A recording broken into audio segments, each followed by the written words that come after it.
La madrugada a las 2 en Canarias. Última hora en COPE. Estar informado. Continúa la llegada de cayucos a las Islas Canarias. Este fin de semana han alcanzado el archipiélago cerca de 700 inmigrantes. El drama humanitario no cesa, empieza igual que acabó el año pasado y el Papa Francisco, de hecho, va a recibir este lunes a los 3 obispos de la diócesis de Canarias. Hace unas semanas el Santo Padre ya les agradeció los esfuerzos que estaban haciendo en las islas para dar respuesta a esta emergencia. Detalles, Alicia García. La respuesta de la Iglesia ante el fenómeno migratorio es global, de comunicación, acogida y acompañamiento. Horas antes de ese encuentro, David Melián, secretario de la Pastoral de Migraciones de la Diócesis de Canarias, abogaba en COPE por ayudar a los migrantes en origen y advertía también de que son muchos los protocolos que habría que revisar una vez que llegan a suelo español. Y hemos acompañado casos en que para obtener un visado en el Consulado de España o en la Embajada de España en Bamako, en Mali, te piden más de 18 documentos, entre ellos un certificado de conocimiento de español. Cuando esas personas se juegan la vida cruzando fronteras y arriesgando perder su vida en el mar, cuando llegan a España se les está otorgando la protección subsidiaria. Luego, es todo un sistema que habría que revisar. El año pasado casi 40.000 migrantes llegaron a las costas canarias. Esto es el 70% de los que lo hicieron a toda España. Este fin de semana se han cumplido 100 días del estallido del conflicto entre Israel y Hamás en Tel Aviv. Los familiares de los 130 rehenes retenidos por el grupo terrorista se han concentrado para pedir la dimisión del primer ministro Benjamin Netanyahu y mientras tanto el mandatario hebreo se vuelve a decir que no se detendrá hasta terminar con los terroristas. Elsa Peñasco. El presidente de Israel, sin embargo, anunciaba este domingo que no se detendrá hasta terminar con los terroristas. Continuaremos con la guerra hasta el final, hasta que consigamos nuestros objetivos, la eliminación de Hamás, el retorno de los rehenes y la garantía de que Gaza nunca será más una amenaza para Israel. Esta misma mañana el ejército israelí confirmaba la muerte de 18 miembros de Hamás en los combates de Han Yunis y Maghazi. Desde el gobierno de Gaza, controlado por los terroristas, cifran en más de 23.000 las víctimas mortales en la franja.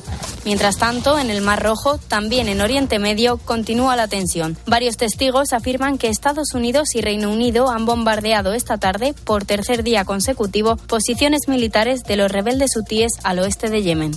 Con la fuerza de ABC. COPE. Estar informado. Una nueva erupción volcánica al suroeste de Islandia ha comenzado a afectar a viviendas. Es la segunda vez en menos de un mes que entra en erupción este volcán en la isla. Los habitantes de la ciudad de Grindavik, unos 3.800 habitantes, han sido ya evacuados y allí precisamente es donde la lava ha comenzado a llegar a las casas. Jaizkibel Roa es español y vive en una ciudad cercana. Nos cuenta en COPE cómo los vecinos ven acercarse la lengua de lava hacia las casas. Sobre las 10 de la mañana ha salido otra erupción, o sea, tenemos dos volcanes, ha salido otra erupción a 500 metros de la primera casa del pueblo, que está en la ciudad. Y ahora mismo, pues por las imágenes que vemos que nos están poniendo en la tele, en las noticias, ya hay 3-4 casas quemadas, destruidas, y el volcán, la lengua de lava, pues está entrando hacia la ciudad. Tienes más información en nuestra página web en cope.es. Sigues en la noche de COPE con Adolfo Arjona. COPE. Estar informado. Escribe a Adolfo Arjona en Twitter, en @lanochedearjona. En nuestro muro de Facebook, La Noche de Arjona. O mándanos un mensaje de voz al 650 564 504.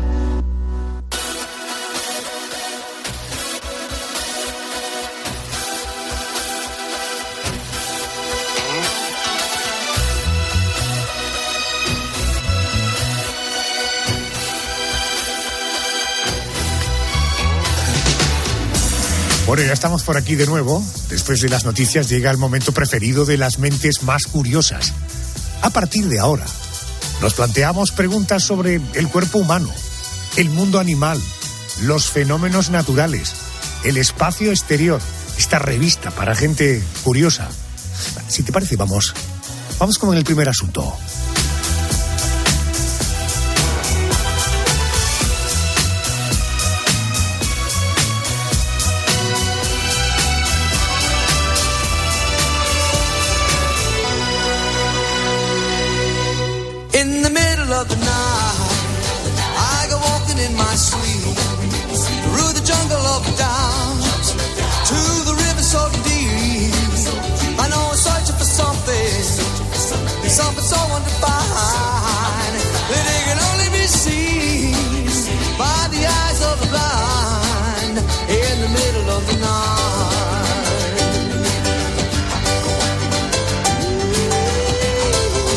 La historia no se pone de acuerdo sobre quién fue el inventor de los famosos cubitos de caldo concentrado, que seguramente tú vas a reconocer más con el nombre de ave crème. Bueno, unos dicen que fue un cocinero francés en el siglo XVIII y otros que fue un barón y químico alemán en el siglo XIX para alimentar las tropas de Napoleón. A ver, en España, ¿qué se dice? Parece que el origen de esas pastillas de caldo concentrado se encuentran en 1937, cuando la fábrica Gallina de Oro, hoy Gallina Blanca, creó unos cubitos para dar más sabor a los guisos de la posguerra. Y yo me pregunto esta noche, ¿cómo se fabrican estos cubitos? Venga, voy a acudir a un químico, es miembro de la Junta Directiva de la Asociación Nacional de Químicos e Ingenieros Químicos de nuestro país, no es la primera vez que me atiende. Querido Íñigo Pérez Baroja, muy buenas noches. Hola, buenas noches, Adolfo. Vamos a ver, carne argentina y un extracto variado de legumbres y hortalizas eran los ingredientes de estos cubos concentrados a finales de los años 30. ¿Cuáles son los ingredientes actuales? Pues lo primero, a ver, la composición depende de los cubitos, porque como sabes, lo hay de caldo de pollo, caldo de carne, carne de pescado o vegetales, cubitos de pescado o vegetales. Pero todos tienen una composición muy, muy similar, ¿vale? Tienen una gran cantidad, casi más del 50% de ellos es sal, y un potenciador de sabor que suele ser glutamato monosódico, ¿vale? Luego, lógicamente, dependiendo del tipo de cubito, unos llevarán algo de pescado, otros llevarán más verduras, pollo, carne y también grasa. Pero en definitiva, potenciador de sabor, 50% de sal y el resto sí sería, pues dependiendo de la naturaleza de la pastilla, si es verdura serían verduras, si es pollo y si es carne de ternera, carne de ternera. ¿Los ingredientes actuales se parecen mucho a aquellos o hemos llenado de química, en fin, o de elementos como la sal, los potenciadores de sabores frente a esa carne argentina y extracto variado de legumbres y hortalizas a los que yo me refería? No se parecen nada, ahora son alimentos súper procesados, ¿vale? Entonces, la carne que utilizamos son grasas, son trozos pequeños, no la mejor carne que antes, o que lo podemos hacer que el típico caldo casero.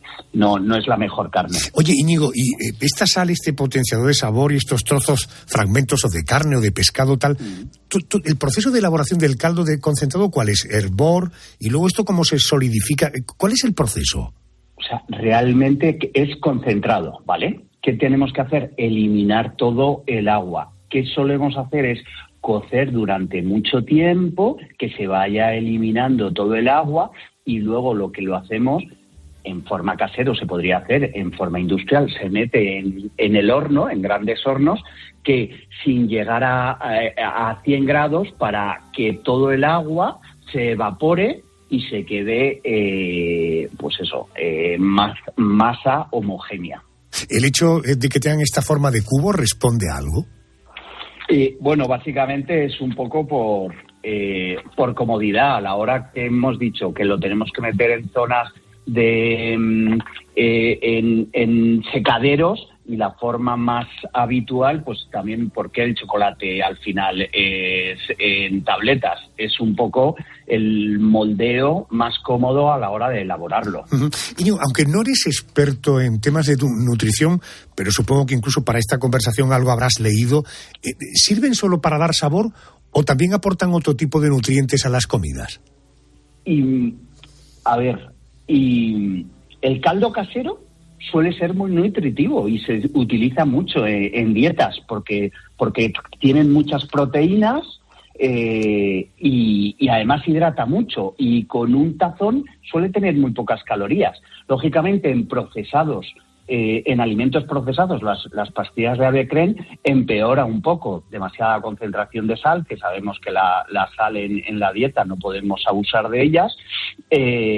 Lógicamente, cuanto más procesados es más problemático, pero sí que se está empleando. Yo, personalmente, fui a un dietista y me pusieron que tenía que cenar caldo de vegetal, en este caso, ¿vale? Por la poca cantidad y los nutrientes que me daba. Deberías informarte un poquito mejor a los dietistas a los que vas. Tengo la impresión, ¿no? Porque claro, si yo hago un buen puchero, hago un buen cocido y extraigo el caldo del cocido y lo pongo en una cubitera esta de cuadraditos y lo meto en el congelador, ¿qué sería más saludable, más rico? ¿Los cubitos de hielo que yo he hecho con el caldo del cocido y que luego utilizo para potenciar sabores, o este caldo de concentrado y seco? O incluso, Adolfo, fíjate, es que se podría hacer los mismos cubitos de forma casera. Si nosotros picamos muy pequeño la verdura y pues 300 gramos de las verduras que más nos gusten, ¿vale? Y unos 300 gramos de un buen trozo de carne, de ternera, por ejemplo. Entonces, si nosotros hacemos la carne, la picamos mucho, que no llega a ser carne picada, pero parecido a carne picada, la cocemos sin echarle agua, prácticamente que se cueza con su propio jugo, tanto las verduras como la carne, y una vez que ya esté mazacote, pues puede estar ahí 2 horas de vez en cuando removiendo para que no se nos pegue, ¿vale? Y luego eso lo metiésemos en el horno también a 100 grados, no necesitamos ni precalentar. Al final te quedaría este mismo mazacote y lo podrías conservar congelado y te podría durar meses estos cubitos. Y tendrías un potenciador de sabor absolutamente natural, saludable, ¿verdad? Efectivamente.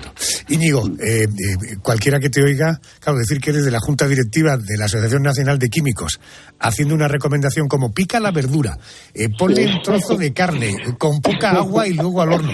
Está muy bien que los químicos os metáis también en esas cosas, ¿eh? Tú sabes que la cocina es como la química, pero sin chupar la cuchara. La química es como la cocina sin chupar la cuchara, ¿no? Entonces... Hay una serie en una plataforma que no recuerdo cuál es, que se llama Cocina y Química, o Química y Cocina, que es la historia de una pareja de químicos, él y ella termina por razones del destino presentando un programa de recetas desde la óptica de una química. Actualmente me estoy leyendo el libro original, fíjate, me lo estoy leyendo y me está encantando. Pues la serie merece la pena que la veas, porque además es de una época de los Estados Unidos muy divertida, de los años 50, en fin, merece la pena que le eches un vistazo también a la serie. Pues, Íñigo, gracias Adolfo. Gracias por atenderme, un abrazo fuerte. A vosotros, como siempre. Gracias. Gracias.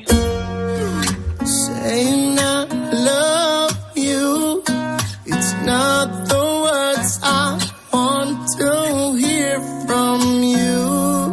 It's not that I want you not to say, but if you only knew how we said it would be to show me how you feel more than words.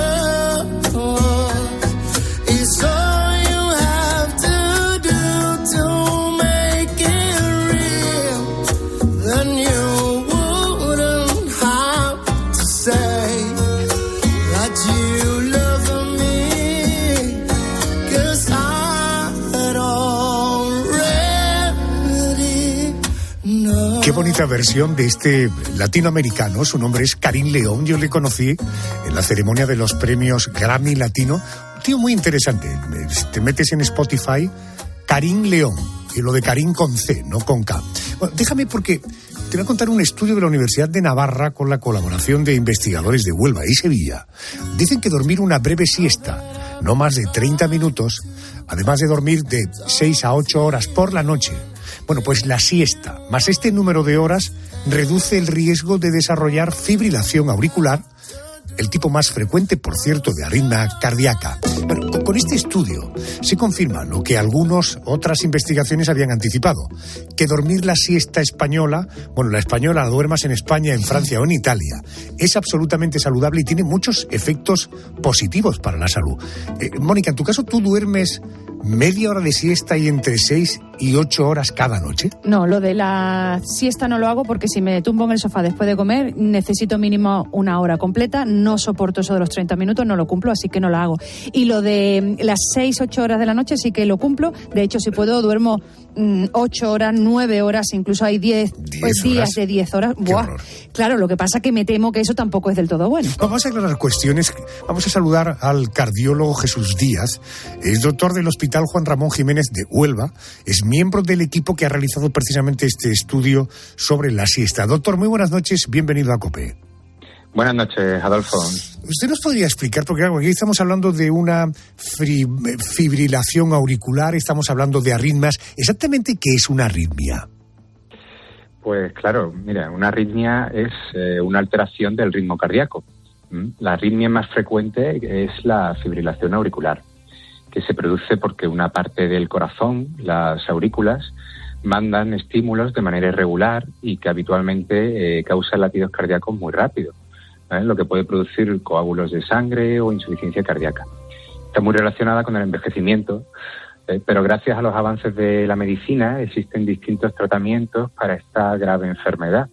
Lo mejor, sin duda, es prevenirla mediante los estilos de vida saludables. Por eso es fundamental pues no fumar, tener un peso saludable, evitar el consumo perjudicial de alcohol, controlar la tensión arterial, evitar tanto el sedentarismo como los niveles extremos de actividad física y tratar la apnea del sueño. Bueno, a esto le añadimos además, según el estudio en el que usted también ha participado, que dormir una siesta de 30 minutos al día, oiga, ¿nos puede ayudar a reducir la posibilidad de sufrir estas arritmias? Pues mira, la evidencia más reciente en este campo apunta a que los patrones de sueño también pueden influir en las arritmias. En concreto, el insomnio, la excesiva somnolencia diurna, la calidad y duración del sueño pueden estar asociados con el riesgo de fibrilación auricular. Sin embargo, el sueño no se restringe únicamente a la noche. Hay muchas personas que suelen echar una cabezada durante el día. Nosotros hemos realizado ahora un estudio dentro del proyecto Seguimiento Universidad de Navarra, en el que por primera vez se ha observado que dormir una siesta corta de manera habitual, inferior a 30 minutos al día, puede disminuir el riesgo de desarrollar fibrilación auricular. Una siesta corta podría tener un impacto positivo, por tanto, en la salud cardiovascular, ya que algunos de sus beneficios pues serían una menor presencia de factores de riesgo cardiovascular a nivel hormonal y de la tensión arterial. Y, por supuesto, pues ayudando a controlar el estrés. A ver, usted hace mucho hincapié en una siesta de un determinado tiempo, habla además y la califica de corta, pero claro, una mente plana, como la mía y como la de Mónica, puede pensar que si en vez de media hora hago una siesta de 1 hora, incluso de 2 horas, multiplicamos los efectos. ¿Esto es así o es todo lo contrario? Pues mira, Adolfo, más bien lo contrario. Ya. Efectivamente, la duración de la siesta es muy variable.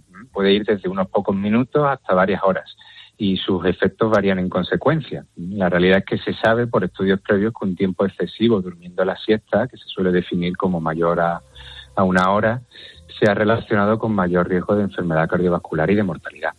Las explicaciones pueden ser que la siesta sea un marcador de mal descanso nocturno, de otros factores del estilo de vida que aumenten el riesgo cardiovascular o de enfermedades persistentes.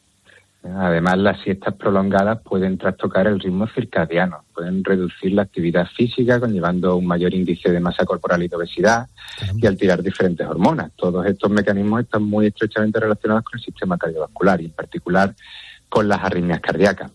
De hecho, nosotros hemos observado en los participantes de nuestro estudio que los que dormían más de media hora al día de siesta tenían mayor riesgo de desarrollar fibrilación auricular, mientras que el mayor beneficio lo obtenían aquellas personas que duermen una siesta corta y que tienen un descanso nocturno entre 6 y 8 horas. Estoy un poco horrorizado, porque Tus siestas son de las largas, ¿no? No, pegar una cabezada en el sofá después de comer, 30 minutos me parece como muy insuficiente. A mí me gustan unas siestas, pero en fin, mientras salgo un poco de mi sopor, seguro que tienes alguna curiosidad. Sí, claro, porque el mundo de la siesta nos apasiona a todos. En mi caso, por ejemplo, doctor, como me pase de la siesta del tiempo, pues me despierto como si estuviera un poquito desorientada. ¿Esto por qué ocurre? Pues probablemente porque el hecho de dormir una siesta más larga implica entrar en fases más profundas del sueño. Al despertarse durante una fase de sueño profundo es posible sentir como una sensación de lentitud mental o desorientación. Mientras que limitar la siesta a una duración, ¿no?, menor, inferior a 30 minutos, pues probablemente facilite que no pasemos de una fase de sueño superficial. Qué bueno. Por cierto, la siesta de 30 minutos que nos recomienda usted, ¿en el sofá o con pijama y en la cama? Pues más bien sería en el sofá, por condicionamientos del ser humano, ¿no?, que asocia la cama con dormir varias horas y no así el sofá, que es un lugar de reposo. Además, la siesta, como práctica habitual de la cultura mediterránea, suele realizarse para descansar después de comer, entre las 3 y las 5 de la tarde, que es el momento en el que disminuye el cortisol. Y es básico encontrar un lugar cómodo, con una temperatura agradable, tranquilo y con escaso ruido, como puede ser el sillón o el sofá. Doctor Díaz, ya que le tengo por aquí, quiero aprovechar para preguntarle, hay personas que les cuesta mucho dormir por la noche. ¿Qué le puede recomendar para conciliar el sueño para alguien que o bien trabaja tarde pero se acuesta de noche? Gente que le cuesta dormir de noche, ¿alguna recomendación? Bueno, como hemos estado hablando, el descanso nocturno resulta fundamental para nuestra salud cardiovascular. Aquellas personas con problemas para conciliar el sueño deberían buscar estrategias alternativas para manejar el déficit de sueño, en vez de confiar en una siesta prolongada, que puede alterar el ritmo circadiano y hacer que sea más difícil conciliar después del sueño. En términos generales, siempre que sea posible, puede ayudar a mejorar la higiene del sueño varias cosas, entre ellas mantener unos horarios regulares con horas fijas para acostarse y levantarse, hacer ejercicio físico durante el día, pero no justo antes de acostarse, tampoco acostarse inmediatamente después de haber cenado, usar el dormitorio exclusivamente para dormir y procurar que sea confortable, tener unas horas antes de acostarse de relajación y desconectar de los problemas diarios y del trabajo, y por supuesto mantenernos alejados de las pantallas. Ay, doctor, mire que lo repetimos veces, pero no sé cuánto caso nos hacen los oyentes de que hay determinadas cosas que no se deben hacer, entre otras cosas estar con el teléfono móvil o con el ordenador hasta minutos antes de irnos a la cama. En todo caso, como siempre, agradezco mucho su atención. Gracias por estar aquí en la COPE, doctor Díaz. Gracias y buenas noches. Muchas gracias, buenas noches.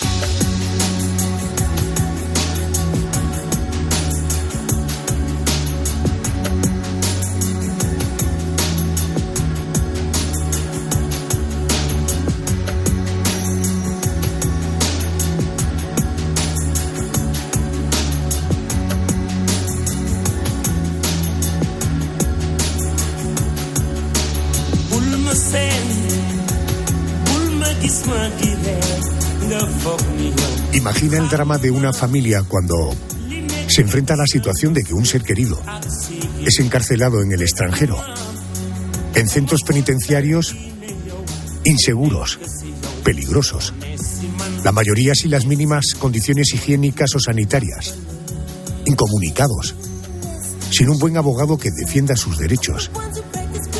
¿Qué pueden hacer estos compatriotas presos, pero compatriotas, o sus familias? La Fundación Más 34 puede ser la solución. Antes de entrar en conversación, déjame que recuerde un momento de un especial que hicimos el pasado 9 de octubre, Cárceles del Mundo. Esto es lo que ocurrió. Desconocía la existencia de la Fundación Más 34. Alguna noche quiero llamarle y que hablemos en profundidad sobre esta fundación, porque trabajar contra la soledad de los españoles en situación de desamparo en el extranjero no es cosa menor, ¿eh? No, hay cientos y cientos de casos que te podría contar de españoles de todo tipo por el mundo, que nuestro trabajo fundamental es que ningún español se encuentre desasistido por el mundo. Privado de libertad o no privado de libertad. O sea, en cualquier situación que también hemos tenido de catástrofes naturales, ahí ha aparecido la Fundación a ayudar a nuestros compatriotas. Tiene mi compromiso de que hablaremos, no faltando mucho tiempo, sobre la Fundación. Cumplamos con la palabra dada. Javier Casado, director de la Fundación Más 34. Buenas noches. Buenas noches, Alfonso. El nombre de la Fundación Más 34 yo lo asocio con ese prefijo España que aparece en nuestros teléfonos cuando estamos en el extranjero. ¿Tiene que ver con eso? Sí, mira, nosotros originalmente el nombre nuestro iba a ser Españoles en Acción, así iba a ser el nombre de la Fundación. Pero en una de las primeras visitas que hicimos, en este caso me acuerdo perfectamente que fue a Santa Cruz de la Sierra, a la cárcel de Palmasola, donde en aquel momento había casi 20 españolas. Bueno, una joven valenciana que estaba ahí por Mula en la época de la crisis, que había dejado a su hijo a cargo de su madre. Bueno, pues hablando con ella y hablando un poco de la asistencia consular que recibía, que era cada 6 meses, recibía pues como unos $40, nos dijo que con el poco dinero que recibía, que por lo menos podía ir a la cabina y marcar más 34. La verdad es que en aquel momento no lo entendimos y dijo que puedo hablar con mi hijo. Y en ese momento nos dimos cuenta que más 34 no entiende ni de ideologías, ni de situaciones, ni de nada. Que lo que es español, más 34 es el vínculo con su tierra y con su familia, que es España. Correcto. Javi, ¿importan los motivos por los que están encarcelados, si son culpables o inocentes? ¿O esto para la Fundación Más 34 es un aspecto secundario? No, Adolfo, no es secundario. O sea, el tema, por ejemplo, nosotros no juzgan los jueces. Lo único que sí tenemos claro en los estatutos es que no damos cobertura a los delitos de sangre ni delitos sexuales. Y precisamente por ese tipo de delitos, porque la Fundación se nutre de casi 400 españoles que están por todo el mundo, de todo tipo y condición, gente que está estudiando, trabajando, casados con población local, y que al final deciden, dentro de su patriotismo, pues poder visitar o ayudar a uno de su tierra que estaba pasándolo mal. Pero claro, si entre esos delitos se encuentra pues pederastia, violación o asesinato, pues ahí evidentemente son mucho más reacios o directamente no se les va a visitar. Supongo, Javier, que no será lo mismo que una persona esté encarcelada en Europa que en Asia o en Sudamérica. Es decir, ¿cómo trabajáis con los gobiernos de esos países y qué asesoramiento y ayuda dais a los presos?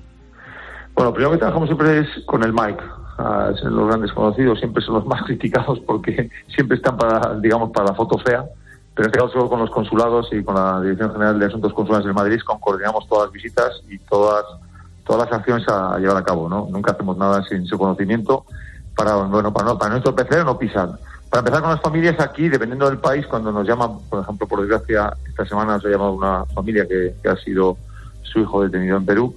Bueno, pues es indicarle, en base al delito, como en este caso que es tráfico de drogas, el proceso que va a pasar, que durante los próximos 2 semanas no va a tener contacto con la familia porque, bueno, va a estar en el Poder Judicial, en la Carceleta, que es un sitio, bueno, bastante lúdico, pero donde no hay comunicación, y que pasados 15 días, pues tener una comunicación ya desde la cárcel de Sarita Colonia, ¿no? Entonces, de momento, se va explicando a la familia paso a paso lo que va a pasar, porque el desconocimiento es el gran temor, el gran miedo y el peor enemigo de los familiares. Allí a los internos, nuevamente otros internos españoles les dicen lo que va a pasar, las visitas que van a tener, y que todas las cosas que no tienen, pues desde champú, y tema de higiene, tema de ropa, bueno, pues la Fundación esas carencias las va a cubrir desde nada más que ingrese en prisión. Supongo que para dar la asistencia básica a los presos, debéis tener una red situada en estos países, ¿no? Somos, y lo decimos con muchísimo orgullo, una entidad muy pequeña, pero somos la que más voluntarios españoles tiene por el mundo. ¿Por qué? Porque al final eso es la palabra España, eso es el patriotismo con mayúsculas. De todo tipo de condición. Mira, yo acabo de estar ahora mismo vengo de Australia, donde en la parte de Sydney hay más de 20.000 españoles residiendo. Bueno, pues ahí tenemos un núcleo de voluntarios de casi 40 chavales. Y los chavales pues son gente joven, desplazados por estudios, por trabajo, en los cuales, bueno, pues entre ellos que pueden visitar a los españoles presos allí. Lo mismo nos pasa en Perú, en Argentina, en México, en Hong Kong, en cantidad de sitios, ¿no? ¿Habéis conseguido repatriar a todos los presos con los que habéis trabajado? Pues la gran mayoría, mira, este mes estamos de enhorabuena porque hemos tenido 9. Tenemos un caso bastante complicado, sobre todo por un estado de salud, una grave enfermedad de un andaluz. Y el pasado viernes, por el buen trabajo desarrollado por el Consulado y por el Policía Nacional, porque Interpol también tiene una labor clave aquí, que fueron a poner de urgencia. Esta persona ya está, ahora mismo del módulo de enfermería es Soto del Real, porque ya digo, viene muy enfermo, y por lo menos sabemos que está en casa, está con los suyos, aunque sea, por desgracia, por poco tiempo. Una vez repatriados, ¿vuestra labor acaba ahí? Sí, en el momento, o sea, nosotros, aunque en muchos casos son temas económicos y con grado, digamos, dosis de empatía, ¿no? Porque son Al final la mula es la última persona en el tema del narcotráfico, o sea, no es el Pablo Escobar, son gente que por poco dinero, porque realmente está en una situación muy mala, pues se ven, entre comillas, abocados a hacer esto, han cometido un delito, nos lo explicamos. Pero bueno, no es lo mismo estar en una cárcel en Bogotá que en Soto del Real en Madrid. Entonces nosotros, nuestro trabajo, nuestro compromiso es que a un ciudadano español no le puede faltar los mínimos derechos humanos, y esos mínimos derechos humanos se cumplen en nuestro país, no en otros, por desgracia. ¿Cuántos españoles puede haber en la actualidad encarcelados, con o sin motivo? No entro en eso, pero digo, en el extranjero. A día de hoy, te digo datos, a día de hoy los he estado chequeando, 908. 908. ¿Qué cárceles han sido las más complicadas en las que habéis trabajado? Pues siempre lo digo, y casi damos charlas con muchas facultades de Derecho. La cárcel más dura es la cárcel de Fuchu en Tokio, aunque parezca increíble.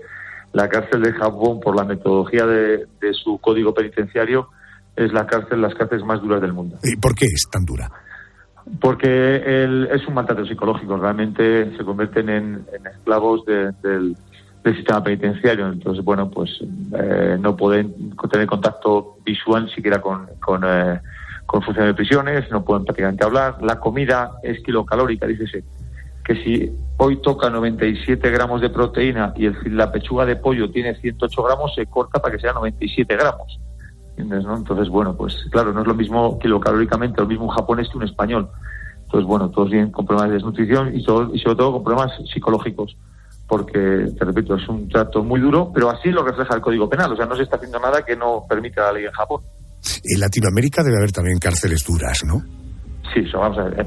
Yo te digo respecto al tema psicológico. Evidentemente la dureza de Latinoamérica, pues es otro tipo de dureza. Es hacinamiento, es violencia, es extorsión, y más complicado para los españoles porque el idioma no es una barrera. Entonces, desde que ingresas en la cárcel La Picota de Bogotá o Ancón en Lima o me da igual, o cualquiera de Ecuador, eres una moneda andante, ¿no? Porque te pueden ya pedir plata al ser europeo y español en este caso porque tienes el idioma. Entonces, claro, tú no puedes enfrentarte a la población local porque tienes toda de perder, lo cual quiere decir que automáticamente tienes un problema.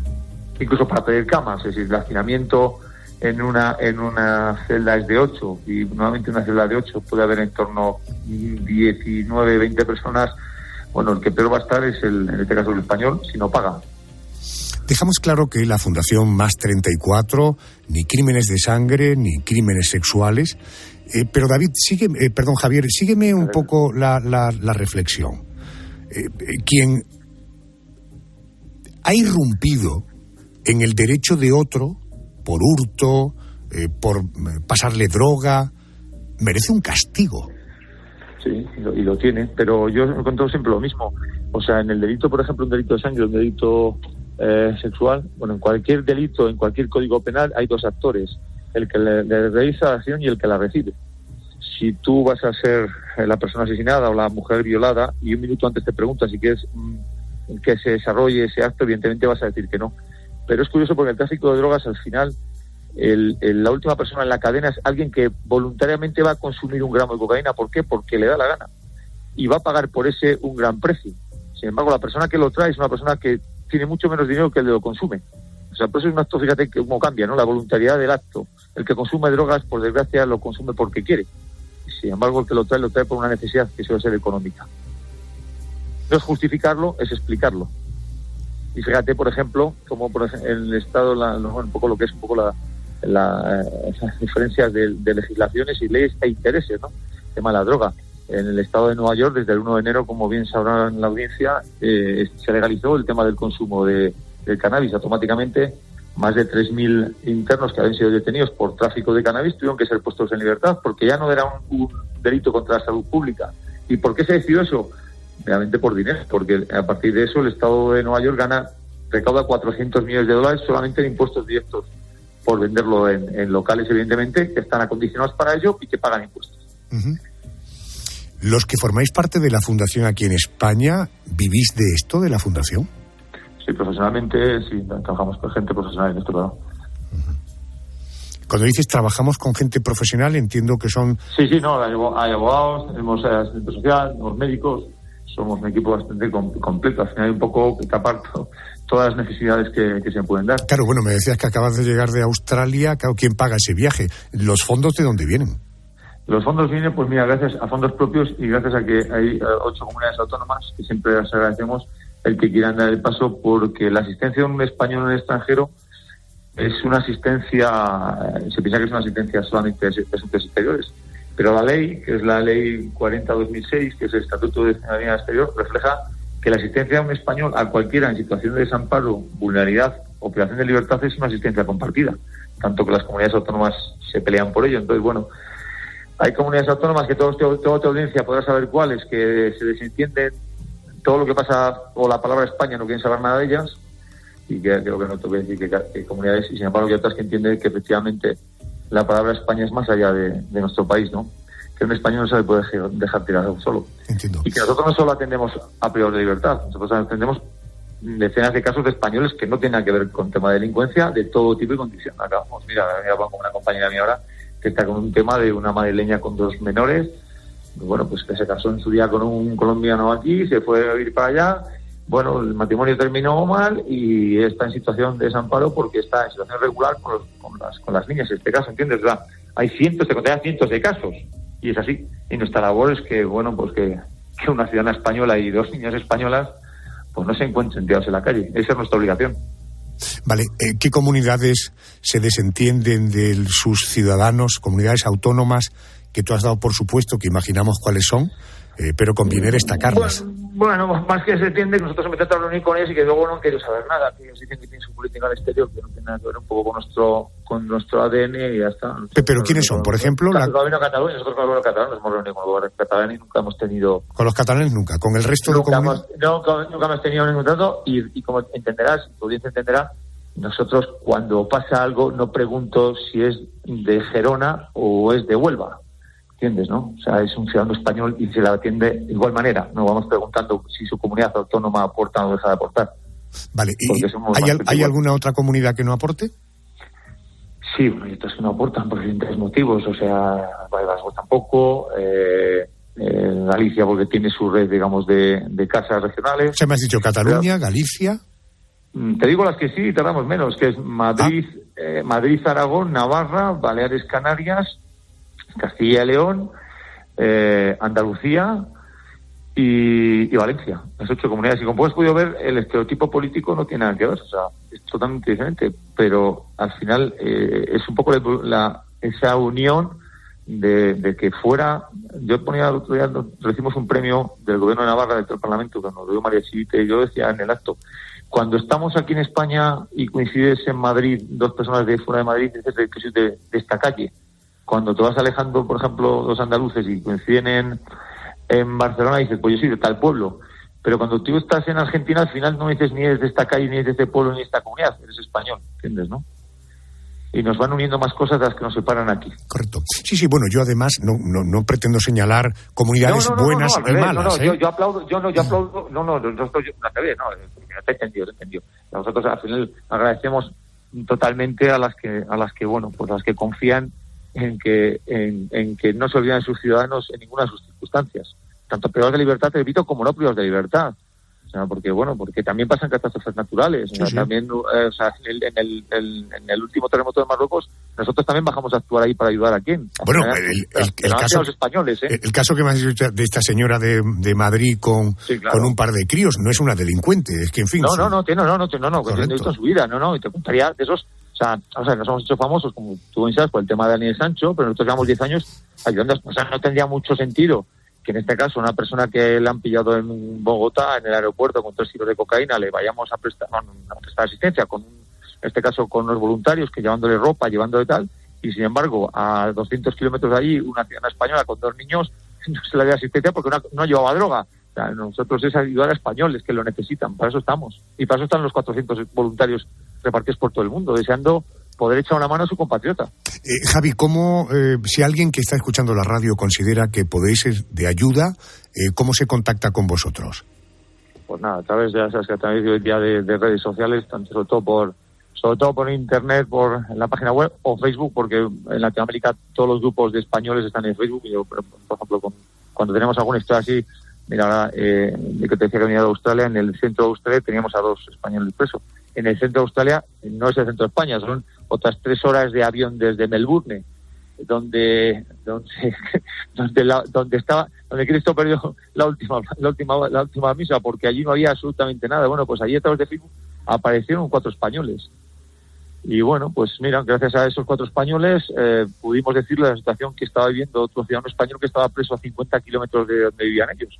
Y bueno, pues a partir de ahí se van a encargar de poder ir visitándolos regularmente. Esto es la sociedad civil también. Es decir, que quienes defendemos el protagonismo de la sociedad civil, en mi opinión, en todo, también en esto, la sociedad civil, sí. Fijaros la labor que hacen. Javier. Y para mí el patriotismo más grande, el sentimiento de españolismo más grande bien interpretado.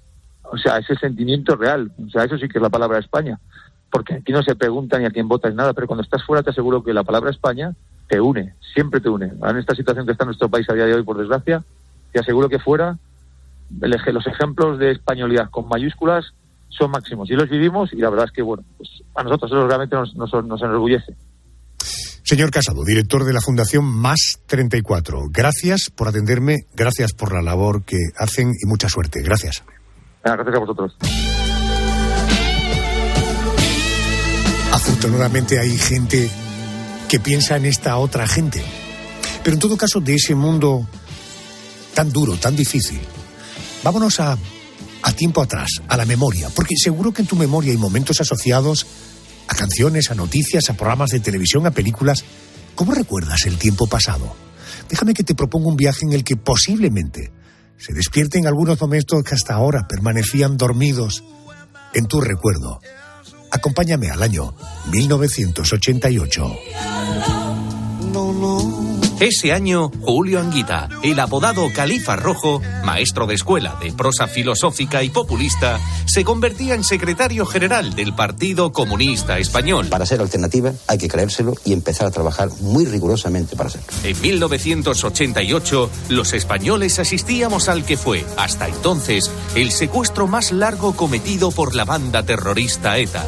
La víctima, el empresario soriano Emiliano Revilla. Fueron 249 largos días. Quedó en libertad después de que su familia pagara unos 1.000 millones de pesetas. Los españoles celebrábamos la liberación del empresario y también aplaudíamos a Perico Delgado. Al fondo, el arco de triunfo para rubricar el triunfo de Pedro Delgado, tercer español en conquistar el maillot amarillo en el Tour de Francia. En la tele de 1988 poníamos cara a una voz que salía de la radio bien entrada la noche. ¿Qué buscaba Antonio Gala cuando entró en la Cartuja? Cuando entré en la Cartuja buscaba justamente eso. Buscaba el silencio. Jesús Quintero aparecía por primera vez en la tele tras el éxito de su programa de radio El Loco de la Colina. El programa solo duró una temporada y fue un gran éxito, aunque era más raro que un perro verde. Y en 1988 comenzó a emitirse un concurso que vació concesionarios y llenó urbanizaciones en Torrevieja. Muchas gracias, señores y señores. Bienvenidos al primer programa del Precio Justo. Uno de los programas míticos presentados por un maravilloso Joaquín Prat. Y del extranjero llegaron un buen puñado de series a los televisores de los españoles en 1988. También se coló un bicho raro. ¿Qué pasa aquí? Pues estaba enseñándole a Lucky a decir la hora. Su nombre es Alf, un alienígena come gatos que aterrizó en una familia americana. Pero para los más adolescentes, la serie del 88 fue Los problemas crecen. Contaba las aventuras y desventuras de la familia Siever y las relaciones entre padres e hijos. Y en aquel año 1988, los más adultos disfrutaron con Juzgado de Guardia. Se abre la sesión. El honorable Harold T. Stone la preside. En 1988, ir a las salas de cine era toda una experiencia y ¿para qué lo vamos a negar? Un planazo para poder conquistar el amor de juventud. ¿Cómo sabe mi número de teléfono? ¿Cómo lo sabes? Dijiste que leyera la guía de teléfonos Deep Sally 4610192. Rayman, protagonizada por Dustin Hoffman y Tom Cruise, fue la película más taquillera del 88, llegando a recaudar más de 350 millones de dólares. Y ese año se estrenó una película en la que algunos personajes eran de dibujos animados. ¿Quién engañó a Roger Rabbit? No he tenido mucho trabajo desde los dibujos son en color, pero todavía pito. Pupú, pidu. Y esta es la inconfundible banda sonora de Cinema Paradiso, una película italiana del 88, mismo año que el cine español estrenaba Amanece que no es poco y Mujeres al borde de un ataque de nervios, de Pedro Almodóvar. ¿Qué asunto tan importante tienes que hablar con él? Ya de ninguno. Lo único que quiero es olvidarlo. Y tú deberías hacer lo mismo. Es la voz de Tino Casal y lo que suena es el gran éxito del año en España, Eloís. Y el verano no tardaría en llegar, esa época del año en la que los españoles escapábamos de la rutina para ir en busca de... El chiringuito, el chiringuito. El chiringuito de Jordi Dan fue el tema del verano en España en 1988.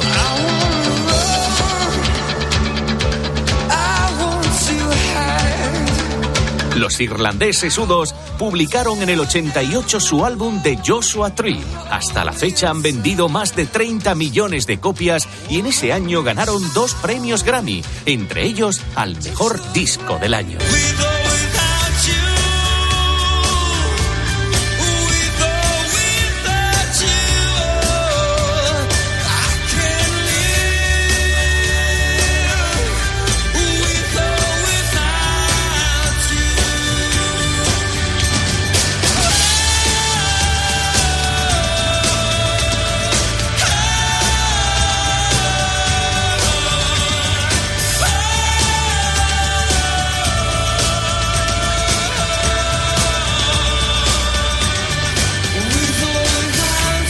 Semana que viene tendremos el año 1989.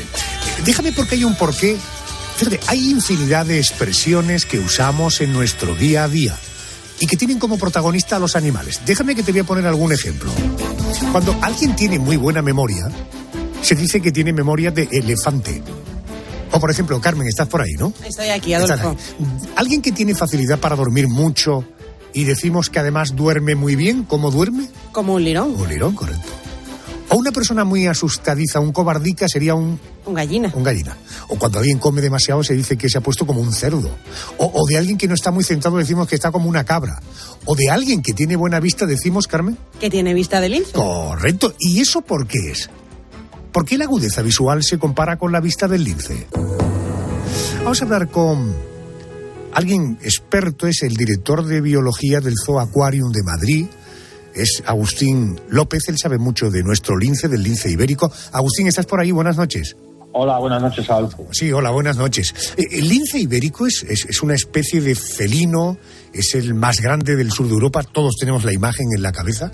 También sabemos que es una de las que está más amenazada de las 4 especies de lince que existen, que son el canadiense, el boreal, el rojo y el nuestro, el ibérico. Aclaremos una cosa, Agustín, ¿el lince es más bien un gato grande o un león pequeño? Y en todo caso, ¿cuál es su envergadura? Bueno, pues mira, en concreto el lince ibérico tiene un tamaño más pequeño que el resto de los otros linces que comentabas, el canadiense, el boreal o el rojo. En nuestro caso, en el caso de nuestro lince, pues podemos decir que es la apariencia es más la de un gato de gran tamaño, de gran envergadura, pues con un pelaje, con unos lunares muy característicos, una piel manchada de estos lunares. Luego presenta un rabo muy cortito con una borla al final y después unas orejas puntiagudas que finalizan pues en unos pinceles o penachos característicos también de la especie. Todo esto pues le confiere pues es un diseño pensado de alguna manera para camuflarse pues en el monte y de esa manera pues practicar la caza, que es de lo que se alimenta esta especie. Y bueno, pues es un animal es un felino de tamaño medio tirando a pequeño. Para que os hagáis una idea, pues los machos llegan a los 15 kilos y las hembras son un poco más pequeñitas. Y luego la altura, pues los machos son un poquito también más anchos y la longitud, pues en el caso de los machos llegan a un poquito más del metro 10, y la hembra pues a los 80 centímetros más o menos. Realmente son pequeñitos. Bueno, pero decir que no son muy grandes. El mío es más grande. Mi perro es más alto y pesa más del doble, casi 40 kilos, ¿no? Agustín, tengo la impresión de que el lince es un animal astuto. ¿Esta impresión es correcta o incorrecta?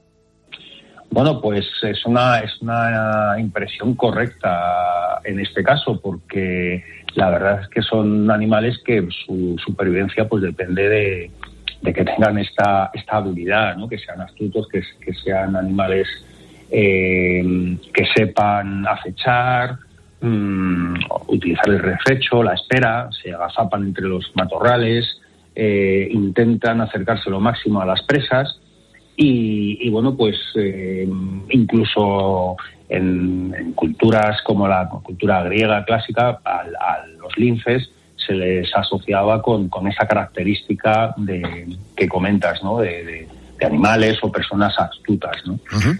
Carmen, ya sabemos que es un animal no muy grande, desde luego no muy pesado, sabemos que es un animal astuto, seguro que tenemos más curiosidades. Sí, yo quiero saber, Agustín, si es un animal peligroso, agresivo, o si es un felino más sociable de lo que nos puede parecer.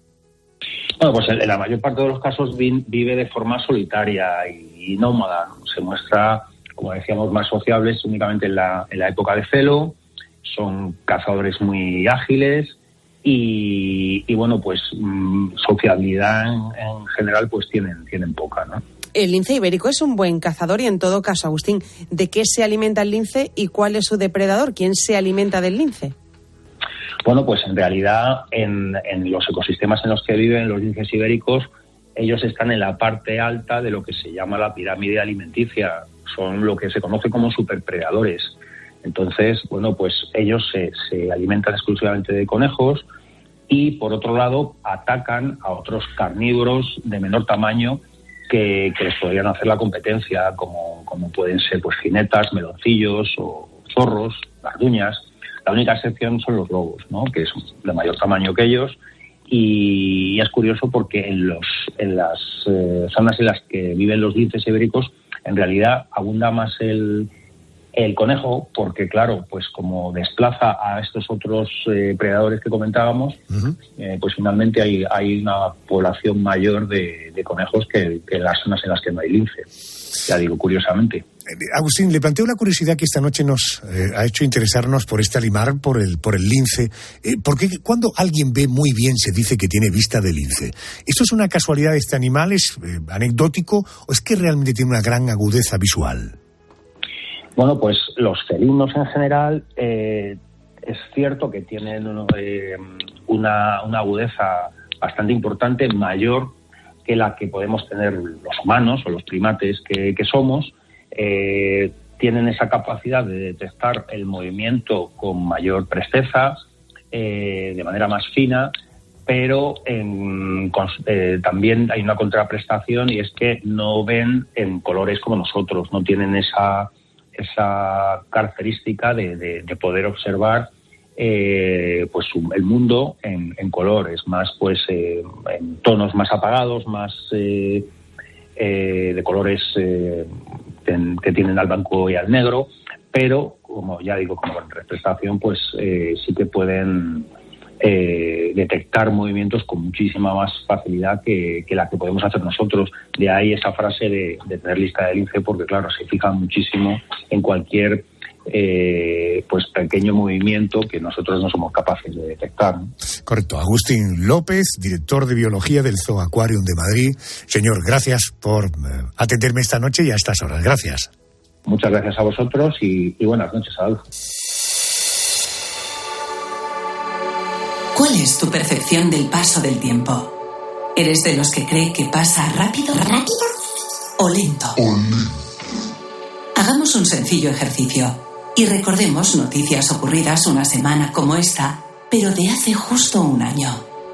Así podrás valorar si tu percepción del paso del tiempo es lenta o rápida. Pues vamos a ello. Mañana martes se cumplirá un año exacto desde que nos dejara a los 95 años una de las últimas representantes del cine clásico de Hollywood.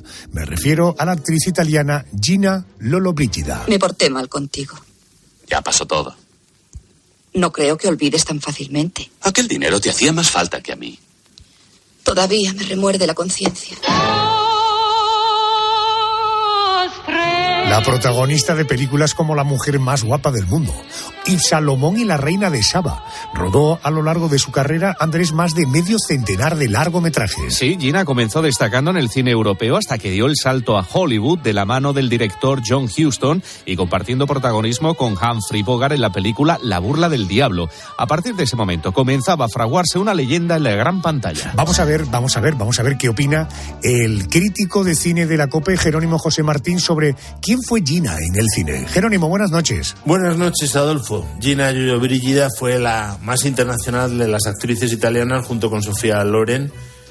Yo la recuerdo de Pan, Amor y Fantasía, de Fanfan la Tulipe, que me gustó mucho de chaval. Ahí triunfó en Italia como actriz. Se la llamó por una de sus películas la mujer más guapa del mundo. Triunfó luego en Hollywood con películas como La burla del diablo, El gran juego, Trapecio y sobre todo Salomón y la reina de Saba. Pero yo me quedo con la imagen que ella daba, maravillosa, nostálgica, súper romántica, en la miniserie Las aventuras de Pinocho, dirigida por Luigi Comencini, basada en el clásico de Carlo Collodi, y esa es la imagen que yo tengo de esa grandísima actriz que fue Gina Lollobrigida. Una semana como esta, pero de 2023, nos dejaba para siempre Gina Lollobrigida. ¿Tienes la sensación de que el tiempo ha pasado rápido o ha pasado lento? En plena tempestad por la publicación de esta cancioncita dedicada a su ex, Gerard Piqué, Shakira volvía a ser noticia, Andrés, en una semana como esta, pero de 2023. Por una cosa muy rara, Arjona, lo fue por colocar una bruja en la terraza de su casa de Barcelona, una bruja de tamaño real, grande, que miraba directamente hacia el chalet de su ex-suegra. Mucho se especuló sobre el significado de aquello. Lo cierto es que las imágenes se hicieron virales. De eso ha pasado un año. Por cierto, hablando del paso del tiempo, que nos vamos.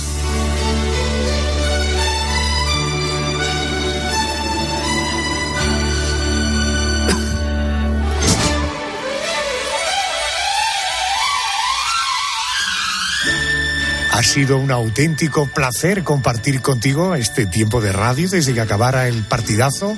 Hoy tiempo de juego, y ahora que ya está cerquita de estos estudios, bueno, los compañeros de los servicios informativos, Carlos Moreno el Pulpo y después Herrera Carlos. Gracias por estar ahí. Hasta la semana que viene.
Adolfo Arjona.